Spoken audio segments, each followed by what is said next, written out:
And welcome to Ducks No Sports. This week, we're talking about the trade deadline recap with my winners and losers of trade deadline. Okay, not a lot of action.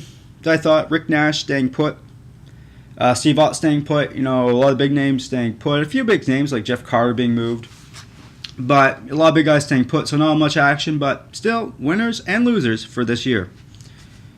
I gotta start with the Nashville Predators. Love what they did, adding Paul Gottsaid, a guy who's going to win faceoffs, be physical, get those dirty goals, and you think Nashville now. Not trading Suter, bringing Gottsaid. They still have Pekka Rinne. With him in net, you have any chance to win. And still with Shea Weber, now, honestly, the Nashville Predators are a dark horse to win the Cup. I mean, with that goalie, with the way they can get gritty goals, push the Vancouver Canucks last year to the limit and could have beat the Vancouver Canucks last year. A lot of people forget that series. Could have gone either way. And I really love what Nashville is doing right now, and I think the Nashville Predators will be a contender this year for the Stanley Cup, and when it's all said and done, could end up going to the finals. When it's all said and done, probably will win around, but we'll see what they do after that. Another team, you gotta love what Buffalo did. Adding Cody Hodgkin, a Rookie of the Year candidate right now, and with more playing time, which he'll get more in Buffalo than he did in Vancouver, he could end up making a late run for the Rookie of the Year. And this guy's going to be good for years to come. And I think the sky's the limit for this kid, and I love what he's doing. And I think one day, when it's all said and done, the Vancouver Canucks are going to look back at this trade and wish they didn't trade him.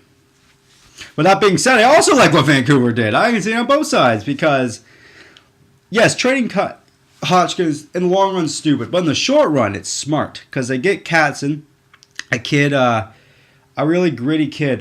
Brings another element to their team. With he's not gonna let Sedin get punched 5 times in the face again. He's gonna stand up for Sedin. He's not. He'll fight. He'll make sure that the Vancouver Canucks don't get pushed around, which they do. The Vancouver Canucks get pushed around like there's no tomorrow. And I think the Vancouver Canucks have maybe after this trade are a little less talented, but a little more ready to win the Cup. As I think this guy will bring another element to the game. Same as Sammy Paulson, who knows how to win in the playoffs. Will bring another element to their team and a little more tough now, a little more ready for if they play the Bruins again or a team like Chicago. They'll be ready for them this year. Another team, I love what the Kings did. One move, but it was one move that could affect them making the playoffs and not making the playoffs.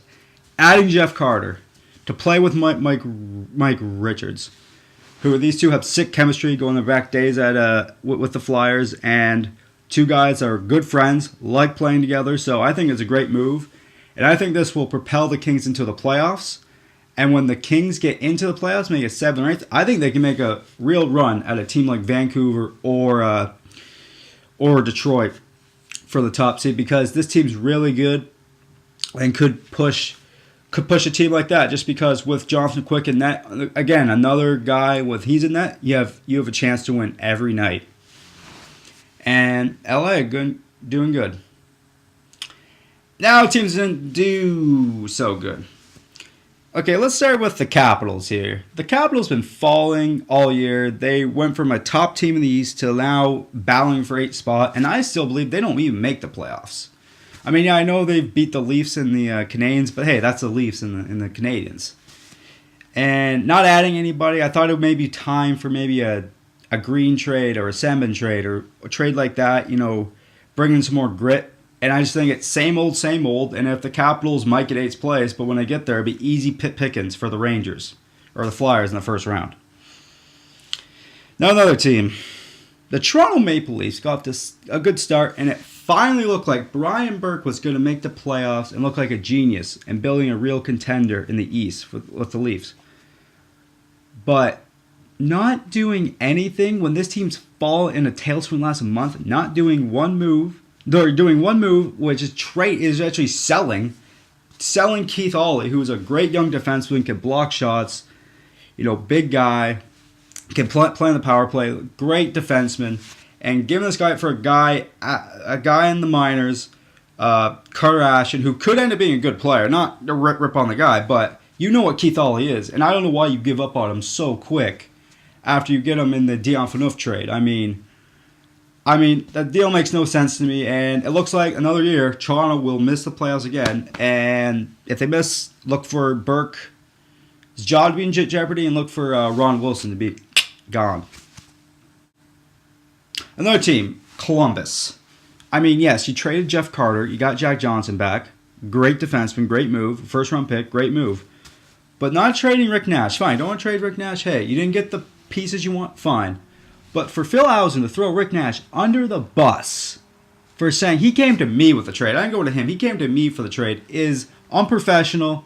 And Rick Nash today had a chance to bury him, and he didn't, because Rick Nash is a professional. He goes in there every day for years, even on a bad team, and shows week in, week out why he is one of the best players in the league and a big pro in the league. And I just think the way Columbus, they could have got a lot back for Rick Nash, they didn't do it, but to throw your guy under the bus, it's totally wasn't necessary, and that's gonna be awkward the next month and a bit, because Rick Nash still has report to work. Well, that's it for this week. Not much happened, I don't think the contenders really swung one way or another. Boston always made some great moves too. I think Boston, the moves they made, they could actually go back to the Cup and win it. But that's all for this week. Until next week, I'm Aaron Duxbury saying, I'm Ducks. And I know sports. Kind of.